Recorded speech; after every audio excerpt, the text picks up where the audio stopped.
de quem meu pai, assim, do que meu pai representava para o mercado, né? A gente sempre teve uma vida muito confortável, sempre estudei em escola particular, tive acesso à cultura, a gente viajava para fora uma vez por ano, mas a gente não tinha uma vida de marajá, vamos dizer assim. Eu não tinha, sei lá, o que as pessoas imaginam, né? Filha do maior bilionário da bolsa. Eu não tinha motorista, carro blindado, cartão ilimitado, não viajava de jatinho, de helicóptero, nada do que as pessoas imaginam que é a vida diária, na rotina de um bilionário. Então, muito do que eu tinha dessa percepção das ações, eu via muito mais a coisa do amor do meu pai falando sobre as ações, do que o resultado prático disso em termos de crescimento do patrimônio da nossa família, digamos assim, né? Foi só quando eu cheguei na faculdade, eu realmente descobri quem que ele era, o tamanho do patrimônio, o que ele representava para o mercado. Foi na faculdade, quando você Foi teve na a noção real? faculdade, 17 anos. Foi em Caramba. 2012. Foi em 2012. Eu estava passando em frente a uma banca de jornal. Claro que eu sabia que meu pai era um cara importante, porque a gente ia às reuniões, as pessoas respeitavam, ele fazia as perguntas, as pessoas ouviam e tudo mais, mas eu não tinha noção do tamanho, né? Porque, de novo, vamos falar do dinheiro lá atrás. 1 bilhão em 2012, né? Gente, assim, 1 bilhão. A gente não tá falando de milhão, bilhão, né? É uma coisa inimaginável para mim na época, de acordo com a vida que a gente tinha, né? Então foi só aí que eu, assim, realmente aquele momento de a ficha caiu de caramba, olha que o tamanho da coisa que meu pai criou, né? Porque realmente uma pessoa que começou do zero e pelo incentivo da minha avó, a cobrança dela de estudar, dele ser alguém na vida, de começar a trabalhar muito cedo e de ter tido a coragem lá atrás, né? Porque hoje, eu sempre digo, as coisas hoje são mais fáceis para quem quer começar a investir. Nem compara. Assim, nem compara. Aí as pessoas vêm com aquela velha história de, mas quando o Barsi começou era centavos. Claro, mas tinha motivo para custar centavos. Você concorda que o risco era proporcional? O mercado estava acabando de nascer, você não tinha CVM, você não tinha a lei das SAs, né? Uma lei que regia tudo isso. Enfim, era um mercado muito restrito para realmente quem tinha muito dinheiro e para quem conseguia comprar esse acesso, né?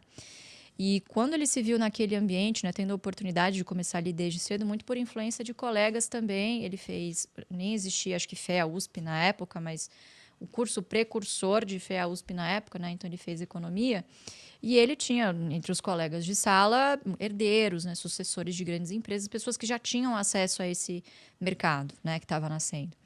E ele, como contador, como auditor, enfim, tinha essa familiaridade com números, então isso não era nada assustador para ele. Aí que, de repente, também para ele veio esse clique de, poxa, eu estou aqui assinando balanços, estou aprovando e dizendo para o controlador que ele pode distribuir os dividendos, sendo que eu poderia estar fazendo o mesmo para mim, só que em uma outra proporção. Então, ao invés de eu me tornar um grande sócio de uma pequena empresa, mais minha, né, eu vou me tornar um pequeno sócio de várias empresas já consolidadas. Porque se eu quiser abrir um negócio de celulose, eu não consigo competir, ou eu vou durar assim, vou demorar muitos anos para eu conseguir competir ou chegar no nível de uma Klabin, de uma Suzano, de uma Aracruz na época, né?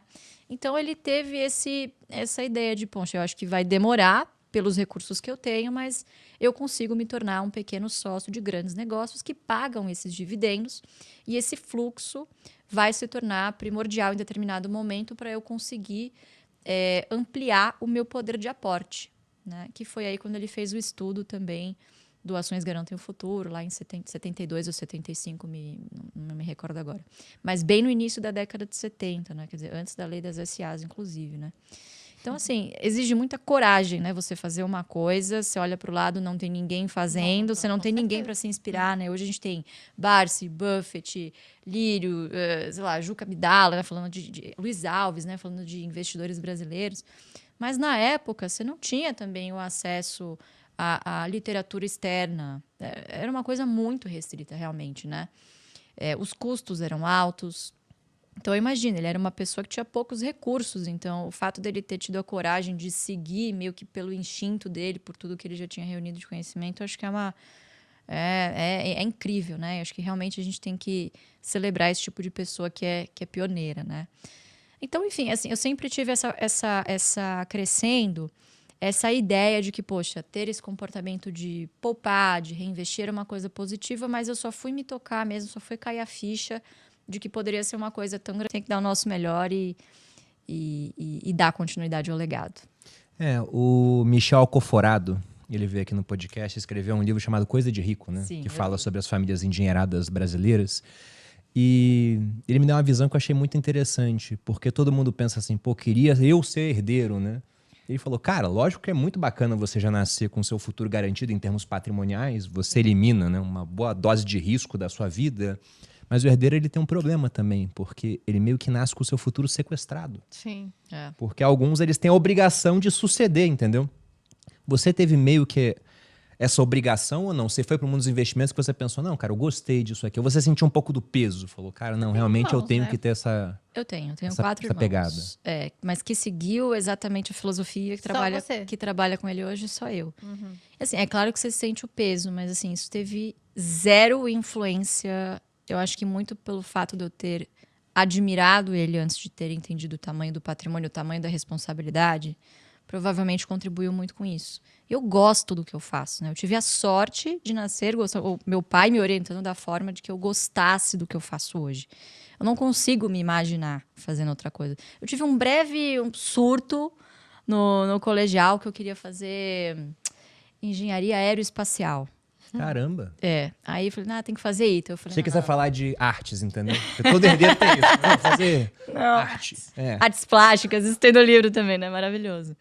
Cara, Não, engenharia aeroespacial. tive esse surto, mas vi que tinha que fazer ITA. Eu falei, não, esquece, vamos para economia. Acho que eu não sou tão inteligente, deixa quieto, eu vou para economia mesmo e deu tudo certo. E deu tudo certo, de fato, assim. Eu sou muito sortuda nesse sentido de amar o que eu faço, né? E não me enxergar hoje fazendo outra coisa, muito pela essa coisa da admiração e o amor que meu pai chegava em casa falando das ações, né? Então, eu nunca enxerguei as ações como se fossem essa sopa de letrinhas piscando. É uma participação numa empresa. A gente visitava muita empresa, né? As nossas férias era meu pai pegar um carro sem destino e ele ia fazendo o nosso roteiro de acordo com as empresas que ele queria visitar. Tinha muito disso lá atrás, né? Assim, os acionistas visitavam pouquíssimas fábricas. Então, a gente chegava, por exemplo, numa siderúrgica. Oi, tudo bem? Sou acionista, eu posso visitar? Tinha empresa que falava, claro, entra aí. Tinha empresa que falava, não, por questão de segurança, ou enfim, porque não queriam receber, né? Mas a grande maioria recebia a gente, muito, muito curioso. E agora, partindo para a questão da estratégia de vocês, o que uma empresa tem que ter para ser investível pelo método Barsi e do que vocês fogem assim como o diabo foge da cruz, por exemplo? Cara, sei lá, apareceu um setor específico nesse aqui, eu não quero nem olhar, não importa se é a melhor empresa do setor, esse setor para mim não serve. Eu acho que pra gente, assim, é claro que grande parte da filosofia, e comentei um pouco disso aqui no início, que o investimento, uma empresa vale pra gente aquilo que ela pode nos remunerar. Né? O que é o dividendo? O dividendo não é a renda extra, né? O pessoal acha que eu vou viver de dividendo como se fosse, sei lá, fazer miçanga na praia. Não é assim que funciona, né? O dividendo, ele é parte do fluxo de caixa que, se ele tivesse 100% reinvestido, ele faria parte, como você vai fazer um valuation, por exemplo, você traz a valor presente todos os fluxos de caixa futuros, inclusive o da perpetuidade. Tá? No caso das boas empresas pagadoras de dividendo, parte desse fluxo ele já é antecipado ao acionista que vai receber isso no bolso. Né? Então, a gente busca negócios que, naturalmente, que têm uma vocação natural para serem bons distribuidores de dividendo. Então, não é dividendo a qualquer custo. Né? A gente não gosta de empresa que se endivida só para pagar dividendo ou que, enfim, sacrifica o negócio e não faz bons investimentos para distribuir. Não é isso.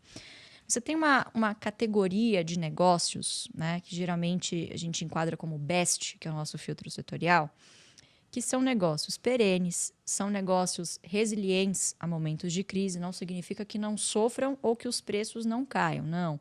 Significa que, ao longo do tempo, eles se tornam mais fortes justamente em momentos de dificuldade. São negócios que naturalmente trazem margens maiores, seja porque sejam setores altamente regulados ou com barreiras de entrada altíssimas. E também são negócios com fluxo de caixa mais previsível, cujas receitas são corrigidas por inflação.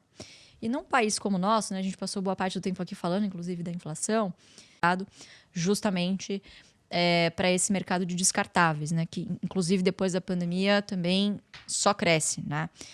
Pelo fato também de que a celulose ela não tem competição, né? O que substitui a celulose hoje? Pode ser que um dia surja, mas na verdade a celulose é o substituto do plástico, né? Então, é um negócio que a gente vê ainda assim com muito bons olhos para o futuro, inclusive atendendo a outros setores que ainda não conseguiram abolir o plástico, né? Então, a tecnologia envolvida também, a empresa investe muito em P&D. Então, assim, é uma empresa que a gente é fã há muitos anos. Foi uma das primeiras empresas, fábricas que eu conheci, inclusive. Eu tive contato quando criança. Eu fui buscar o ano do IPO, foi em 79. 79. Então, realmente, muito tempo, né? Nem plano real era ainda, só foi em 94 plano real. Mas tem um ponto que eu sempre olho no nosso Natal. Talvez a Malu nem saiba disso, porque quando a gente vai comemorar o Natal... também. É um caminhão de papel. Exatamente, exatamente. Porque o Natal é lá em casa, então vai uma galera lá em casa. 20 pessoas, E aí todo por baixo, assim. presente, não sei o quê. Agora tem criança, a criança recebe 70 presentes, porque todo mundo dá presente, etc. É muito papel. É muito papel, muito papelão. Eu olho assim e falo, cara, um dos grandes vencedores dessas compras online, por exemplo, Total. é a indústria do papel e papelão. É verdade. Sim. E aí eu lembro que teve uma época, não vou lembrar o ano exato, mas talvez a Luísa lembre, né? Teve um medo assim no mercado com a indústria de celulose, porque as pessoas estavam lendo muitos livros em leitores de e-book, né? Tipo aquele que são Kindle. da Amazon, Kindle. E aí o pessoal falou, não, estão lendo o livro digital e aí vai ter menos venda de livro. Cara, acho que hoje as pessoas compram muito mais livro do que lá atrás. Talvez não leiam tanto, entendeu? Não, mas, Mas estão comprando livro pra caramba. Continuam com mas compram. O fato é que elas compram muita coisa e chega tudo em papelão. E quanto Chega mais e rica a papel. pessoa fica, acho que mais papel ela consome. Inclusive, uma piada que eu já ouvi, totalmente incorreta do ponto de vista, né, político, né? Então já me perdoem aqui, mas eu ouvi, só tô repassando, não matem o mensageiro. Cara, papel e celulose é legal, mas imagina quando o pessoal na Índia começar a usar papel higiênico. Essa foi a piada que eu ouvi. Ticho, Entendeu? Mas é só falando isso. O cara tá pobre, ele usa pouco papel.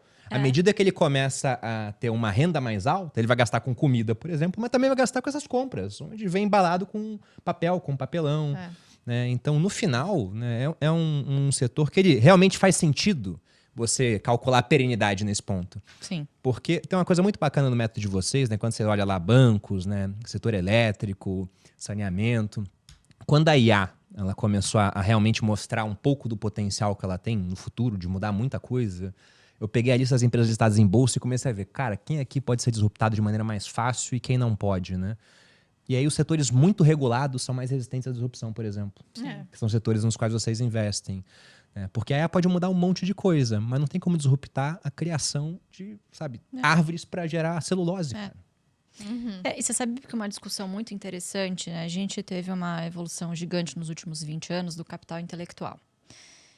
Passado isso, acho que as pessoas estão começando a perceber que para que esse capital intelectual, talvez a IA resolva boa parte agora desses dilemas intelectuais, mas o que a IA ainda não resolve é justamente a necessidade do físico.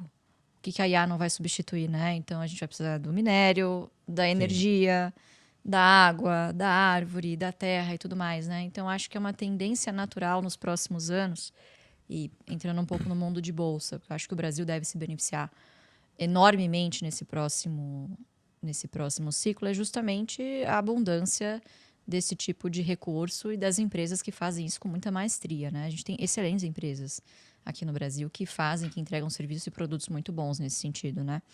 Então, eu acho que, de fato, esse capital que começou a vir para o Brasil, né, de fato, uma gotinha no oceano, né? Acho que é uma tendência que veio para ficar aí para o próximo ciclo, viu?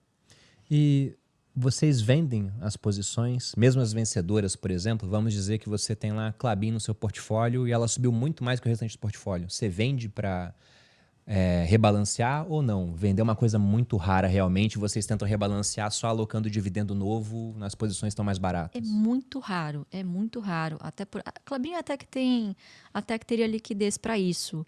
Mas, assim, imagina que o Barsi tem 2% da Klabin. Vamos falar de uma outra empresa que é grande na carteira, Unipar, que hoje é minha ideologia, né? Eu sou uma economista liberal, a gente não estaria investindo no Brasil, né? Mas justamente pela gente conseguir enxergar pela outra ótica, são empresas que têm tudo ainda por fazer, que têm muito potencial e que, ajustando uns parafusinhos ou outro, assim, voam, né? A gente está vendo a Eletrobras mesmo. Também deve ter multiplicado, acho que até, sei lá, mais do que 4 vezes.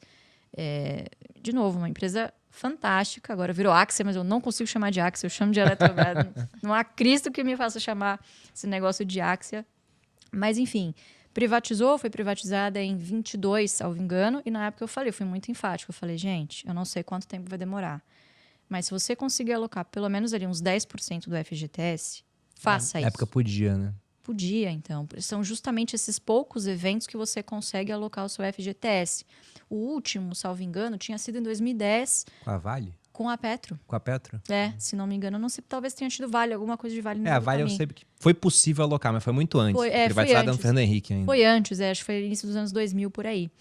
Mas, enfim, a última oportunidade foi em 2010. Então, assim, isso tá passando um cometa. Você precisa olhar para isso. Aloque 10%, pelo menos uns 10% do seu FGTS, né? Claro, você precisa ver se você vai precisar dessa grana e tudo mais. Mas, se puder, faça isso, né? E, assim, para quem teve paciência, porque você tem um lock-up de 1 ano, e para quem não tirou, porque ela foi privatizada, o preço, se não me engano, foi de R$ 44, R$ 43.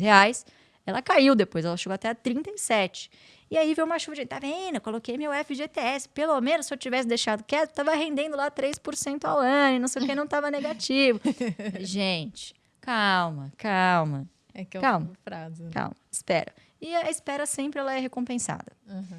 Então, eu acho que estatais elas têm esse estigma, né? Que, obviamente, quem não concorda ideologicamente tem essa repulsa. Mas se você consegue enxergar como uma baita de uma oportunidade, está lá sucateado e geralmente subavaliado muito por conta do risco político, que um dia vai deixar de existir. Como não deixar de existir plenamente, mas ele é mitigado ao longo do tempo, né? Então, enfim, eu acho que são baitas oportunidades, mas é claro, também não é comprar a qualquer preço. A gente é muito Caxias nisso de seguir preço teto também, né? De ter o limite ali da margem de segurança para se expor também esses ativos, porque, de novo, vez ou outra, o risco político ele dá as caras. Para o Banco do Brasil nos últimos, voltou agora, no ano passado, a se falar disso, mas enquanto estava pagando dividendo, enquanto o lucro estava crescendo, todo mundo esqueceu que era estatal, né? Caramba, olha que legal, vamos comprar e tal. Quando esse risco voltou a ser latente no ano passado, enfim, com toda a questão do agro, e agora em ano eleitoral, essas empresas viram empresas que ninguém quer, são radioativas. Que fundo ou que que research de banco, por exemplo, vai recomendar uma estatal num ano tão arriscado, se você tem outras ali dando sopa, né? Então, é a oportunidade perfeita para o jacaré abocanhar. Então, é por isso que a gente chama essas empresas de empresas em extinção, que você tem que ter na carteira aí se você tiver estômago e quiser ter bons frutos lá na frente. O que tem de estatal além do Banco do Brasil tem bastante hoje? ainda. Tem Tem bastante? Petrobras, relativamente bastante. por exemplo, é a Petrobras. maior de todas, né? Banco do Brasil. Você tem alguns bancos estaduais também. Banrisul, o Banrisul, por Sanepar, exemplo. mas você vê, olha, esses últimos 5 anos, Copel já foi. Tem Sabesp vários, né? já Então, foi. essa teoria é que todas serão privatizadas. Todas uma serão hora ou outra, privatizadas. isso Pelo vai menos ser as de capital aberto, eu acredito que serão. Serão, sim. Eu acho que as de estados costumam ser mais fáceis do que as federais. Né? Sim. Então, por exemplo, eu tenho Sanepar e tenho Copasa porque são estados com governadores liberais. Sim. Era o Zema e o Ratinho Júnior. Mas eu não comprei pensando, vai ser privatizada. Você Eu comprou comprei porque era eram barato. Boas empresas. E também pelo seguinte, né? O pessoal tá muito na moda hoje na internet, o pessoal quer criar negócios que tenham recorrência, né? O cara não quer mais fazer lançamento, ele quer uma assinatura com recorrência. Você quer algo mais recorrente do que pagar a conta de luz e água? Exatamente. Você sai de férias, o seu boleto vai estar lá de volta. Pois é. E aí o pessoal cria umas plataformas, aí vende lá com a recorrência e tem um churn de 80%. Cara, eu não conheço alguém que experimentou água encanada e esgoto em casa e falou, quer saber, isso aqui é besteira. Fazer um Deixa poço. quieto. Vou catar água no poço e vou cagar na vala. Isso nunca acontece, pô. Então o cara vai pagar a conta de água a vida inteira dele. Exato. Então, justamente por isso eu pensei, cara, é um negócio que deveria valer muito mais do que vale. Só que ele não vale, em parte, por conta disso, né? Do risco político. Você não sabe se o governador que vai entrar na próxima eleição é um cara que vai falar, não vai ter reajuste de água, não. Porque eu quero ser o cara visto como bonzinho. Sim. E a empresa agora começa a ter menos recurso para poder se financiar e quando você vê, não está mais oferecendo água em novas regiões. É isso. Né? São Então, riscos. é um risco que acontece. São riscos inerentes. E é justamente por isso que muitas vezes e as empresas estão bastante preocupadas com isso, porque são métricas não para inglês ver. Agora a gente vai, finalmente, com esse FRS, a gente vai conseguir metrificar o quanto o ISD atua na operação. Então, a gente vai ter o efeito econômico do ISD nas empresas, né? Então, enfim, eu acho que é um ano de muitas mudanças. Fora que eu acho que, em termos fiscais, a gente está protelando o inevitável, né? Uma hora a gente vai ter que lidar com essa bomba que está pronta para ser detonada, né? E, muito provavelmente, isso deve acontecer em 27 ou 28, né? Então, é um ano que acho que para os negócios das empresas, né? Lembrando que se o lucro retrai, tem menos dividendo e agora menos base também de arrecadação para o governo, né? Que as estimativas já estão sendo frustradas, né? E eu acredito que eles sabiam disso, né? Que aquelas contas que estavam ali, elas não... Com certeza sabiam. Óbvio, óbvio. Eles são inteligentes. Não dá pra São. falar o contrário, São. entendeu? Só que usa a inteligência com finalidades diversas do que Finalidades o diversas. pessoal do mercado usa, por exemplo, né? E eu queria saber um pouco da sua visão sobre os próximos anos, Louise. Inclusive, se isso muda a estratégia de vocês. Cara, entrou um ciclo político mais favorável ou mais desfavorável na visão de vocês. Vocês compram menos, mantêm mais caixa? Como é que vocês encaram as idas e vindas da política e também dos movimentos da Bolsa? A gente comentou bem no comecinho do podcast que tem gente agora falando, pô, já tá caro, já subiu demais. Né? O investidor veio e já comprou pra cacete, enquanto a pessoa física tá vendendo, por exemplo. Como é que você pensa sobre o que tá acontecendo agora e pra frente? É muito curioso, né? Porque olhando um pouco para trás, né, tentando aprender com a história, nos primeiros anos de bull market, por exemplo, 2016, 2017, custou muito para a gente que estava no mercado acreditar que aquilo de fato era um bull market. A gente só foi acreditar em 2019, quando tinha chegado praticamente ao final do ciclo, né? Desse ciclo mais curto que a gente teve agora recentemente, terminando em 2021. Então, quando você está vivendo a Bolsa nesses momentos, você não consegue perceber se aquilo é uma coisa que veio para ficar ou não, né?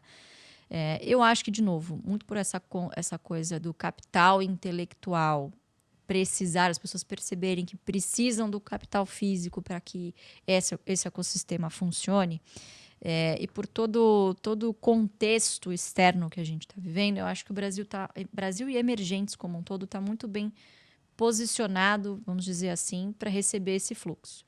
Vai depender se a gente vai fazer minimamente a lição de casa ou não, né? Não estamos pedindo para virar a Suíça amanhã, a gente está pedindo para minimamente nós termos as condições para que a nossa taxa de juros caia, né? Pelo menos fique ali rondando os 9%, 10%, que só deve vir a acontecer agora em 2028, né? Pela projeção do Boletim Fox, né? Então, enfim, a gente vê como um ciclo muito positivo em geral para o Brasil. Assim, apesar da gente ter que lidar com os nossos próprios demônios, né, sendo a bomba fiscal a principal delas, contrafluxo não há argumento. Né? Então, a gente tem uma situação de país em 2026 muito parecida com a de 2025. Por que 2025, primeiro semestre, foi tão ruim, vamos dizer assim, né? A Bolsa estava lá no chão, e 2026 não. Né? O que mudou internamente para a gente? Muito pouco, né? Mas é porque eleição faz pouco... não é a principal variável que o investidor estrangeiro olha para a sua alocação, né? Então, primeiro grande ciclo que já está acontecendo, que é a vinda desse capital estrangeiro, né? E a continuidade desse movimento de alta da Bolsa, ela vai depender muito dos investidores internos, né? Sejam os institucionais e aí sempre no final do ciclo os investidores pessoas físicas, né? Para o investidor pessoa física ainda é uma matemática muito simples.